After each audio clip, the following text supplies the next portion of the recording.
So here's 5.1 problems. We have a weak acid. That's all you need to know. You know it is because it's not one of our strongs and it has a Ka value. And so we're going to add no KOH at first. And we're just going to have 0.12 molarity benzoic acid. So then what would it do? Well, we have acid and water. It would make some of the H plus and some of the conjugate base anion. We know it's going to destroy one of these and make one of these and one of those. You can write out an icebox if you like. I'm hoping by this point you can kind of do this in your head, because for speed on the real test, that's pretty much what's needed. If you need to, though, hit pause and draw one out.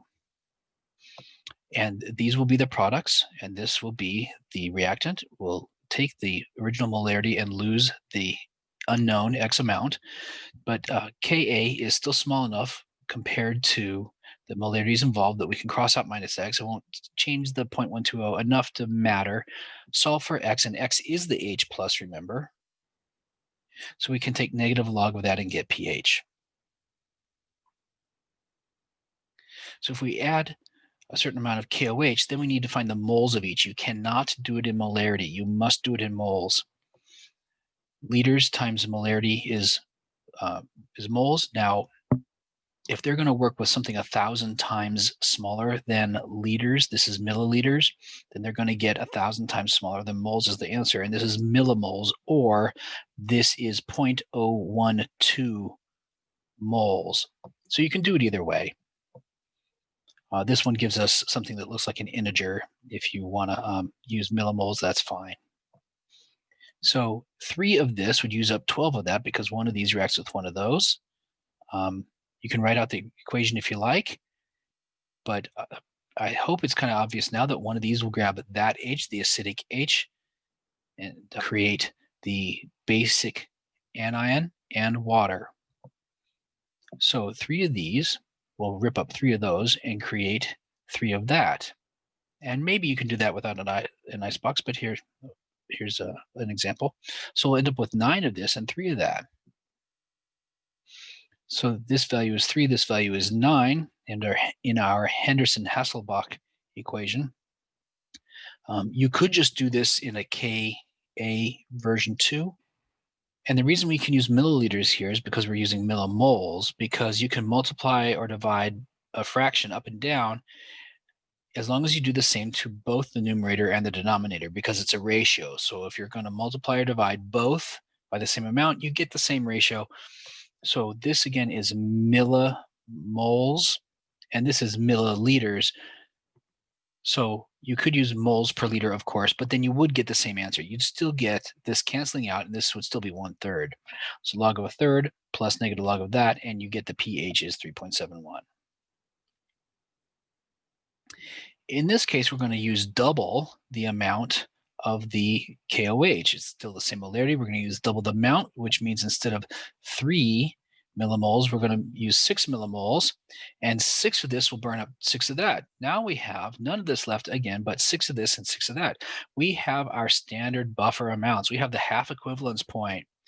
We have equal amounts of the acidic version, the weak acid, and the conjugate base. And the thing to really remember from this kind of problem is that at the half equivalence point, the halfway point, the pH equals the pKa, because this is 1, log of 1 is 0, and this whole thing disappears.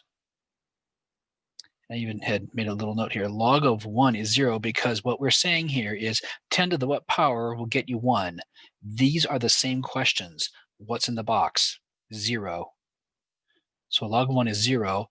Log of 1 is 0. This whole thing turns into 0, and we add 0.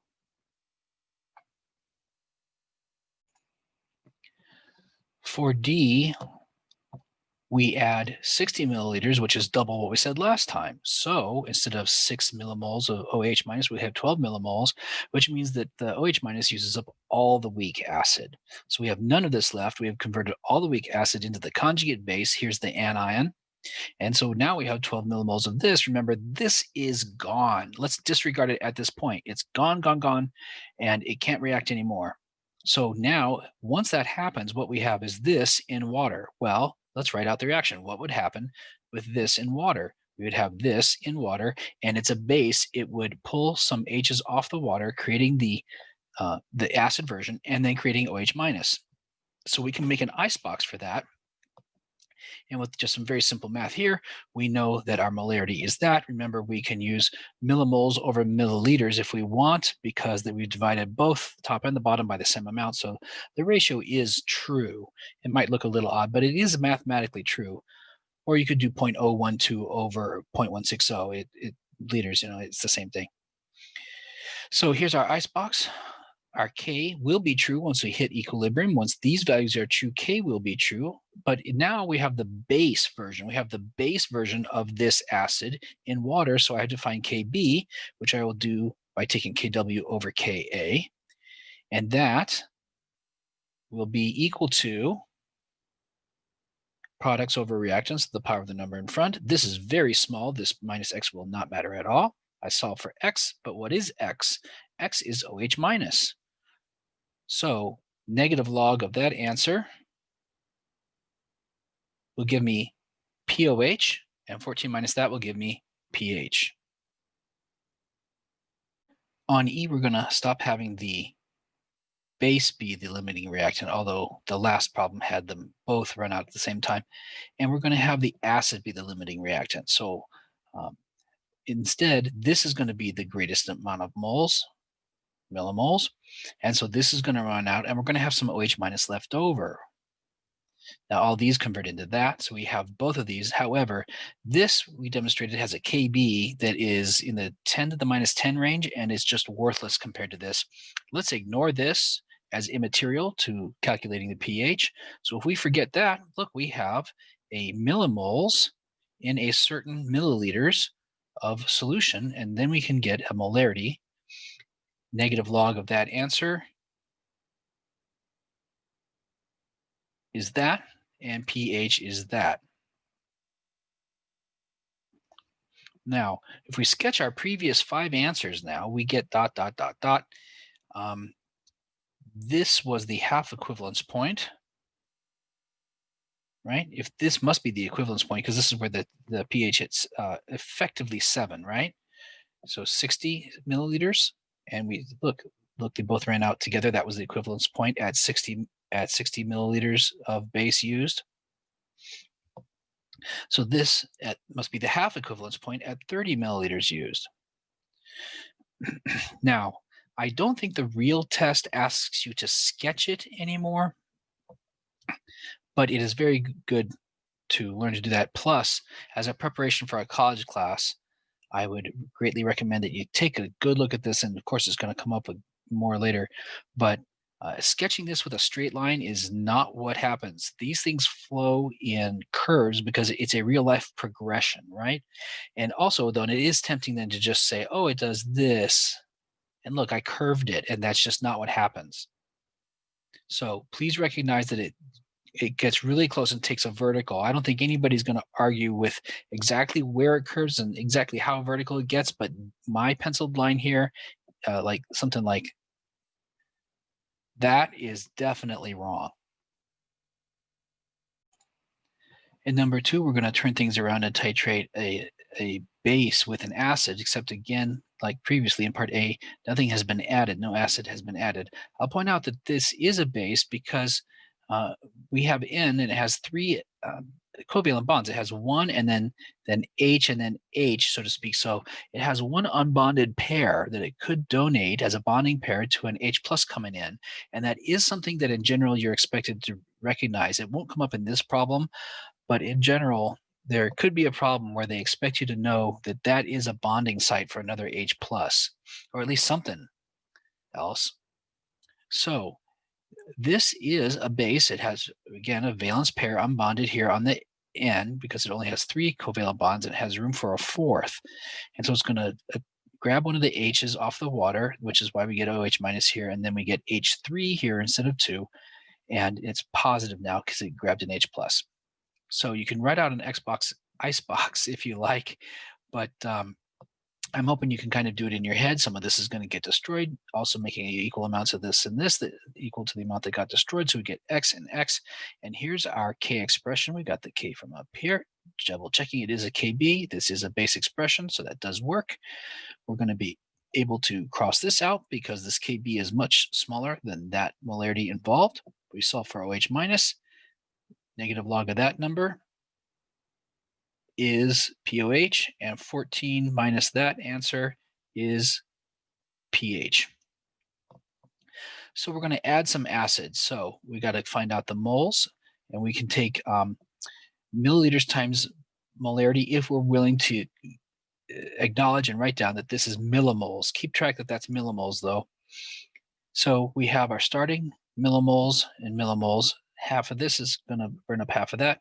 So we get this and 6 and 6. We have equivalent moles in the same solution. That is the halfway point or the half equivalence point. Now that confused me, and I have said this before, but the reason is the half equivalence point is because we added this amount that was halfway to getting these to be equal, because it's not the fact that these are equal. When we were adding this to that, we added an amount that is half of that. If I added 12 millimoles, I would be at the equivalence point, and that's what's going to happen in letter D.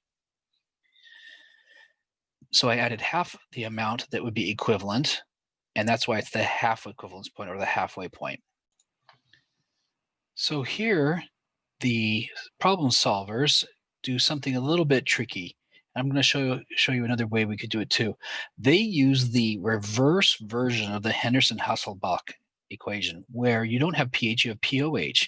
Now, if you're going to put POH, you need to use KB, and that's why they've done it, because they know KB. And if they want to use KB, then they have to put it into the POH version, which I will point this out, also flips this fraction upside down, and the acid version is on the top. This is the acid version, this is the conjugate base. Now, it's not necessary, but it is one way to do it. And so they take negative log of KB. They know this turns into 0 because it's the fraction is 1 and log of 1 is 0. And POH equals this, and then they can subtract that out of 14 and get pH. Now, that's a bit tricky, and that is kind of showing off in a certain sense. And I backed up and did this myself. If I use the standard version of the Henderson-Hasselbalch equation, I know this turns into 0, and pH will be Ka. So what is Ka? Well, Ka is Kw over Kb, which is this, and you can do that in your head because this turns into E negative 8, and 1 over 3 is 0.333. And I know that's not in standard form, but it doesn't matter. It's still a true fact. Negative log of that will be pKa, and that is pH, and look, we got the same thing. For C, we're going to put in 9 millimoles of H+, we see that there, and we had 12 millimoles of the base. So we run out of the acid, and we have some of the base left over. And of course, all the base that got converted turns into the conjugate acid. So again, we have no more of the strong acid left, right? We only have the weak acid and the conjugate base. So what is the pH? Well, you could use, again, the reverse or inverse or whatever version of the Henderson-Hasselbalch equation, because what we're going to get essentially is this, okay? Also, you could say this is the base reaction, correct? The H plus added to this, so you need to use the base version of the Henderson-Hasselbalch. That is a bit much to remember. I don't know if I can recommend that, but if you're going to use the base direction, you need to use the basic, not the acidic version of the Henderson-Hasselbalch, which gives the POH when you use the pKb, and this fraction flips over so the acid is on top. Now, I know they put the H second for some reason. I'm not entirely sure why. I guess because it adds here, but anyway. Then you can take the values. You can take Kb, put it in here, and this is going to be the acid millimoles over the base millimoles, and they do have a slight mistake there in my version here. This is 120 milliliters, but it doesn't matter. I wouldn't have even written it in there because whatever it is, it cancels out because it'll be the same in both cases, in which case this is 3.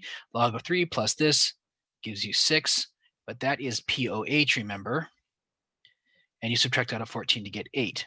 Now, just to show it, I went and did it myself the sort of old-fashioned way with the KB expression. You might hit pause. This is pretty standard stuff. We scratch out the plus x and minus x, and look, I get the same answer.